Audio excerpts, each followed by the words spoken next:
Ngapa ya Mas? Ketok jenggotmu. Aja. Bang sisan kowe.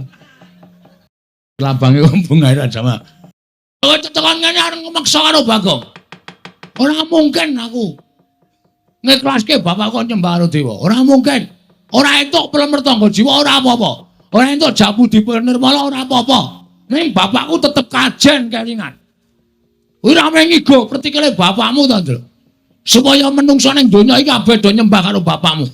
Sing ora gelem nyembah ki mung bapakku tok. Mergo luwih tuwa tinimbane bapakmu. Kowe iki ya ganggong. Kowe nek nyelak aku kudune Kamas. Kamas apa? Kamas Angling Darma. Mu Darma dengkulmu melocot ora. Hah? Wong iki anak elek kok. Aku anake bapak kok. Bapakmu karo bapakmu tuwa bapakku. Kowe kudune nyelak bapakku ki. Padhe nyelak aku Kamas. Ora kok cengengesan ngono. Wila dalah. Wani karo para dewa. Sing tak wedeni apamu? Aja kok meng kowe bapakmu tak tantang kok. Kok meng kowe Ndra. Barang ra payu main film terus dadi dewa kowe. Aneh.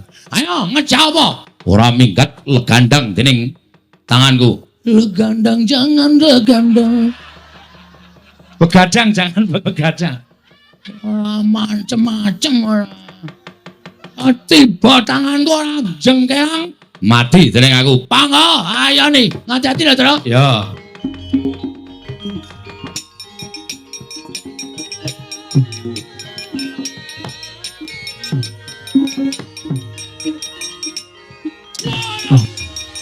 Motare.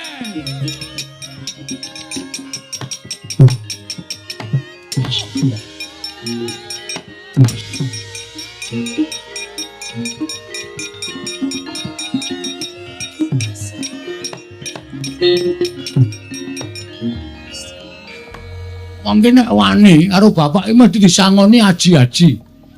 Kok disangoni aji-aji piye? Ora ngemati piye? Ora mati apa? Ya mau dipati arep ngantem aku ora ana apa-apa nglecak dhewe. Ada. Iki mergo aku disangoni karo Bapak Semar. Mripat tambane semono ora weruh. Endra lah gareng nyekel siraku ana sing ngantem wong ora ketok. Sing ngantem aku ya nyuk. Apa ro? Cangkeme ora. Ngomongane sak penake dhewe ora. Ora weruh. Maju kono, tandangi nek pancen wani. Siap.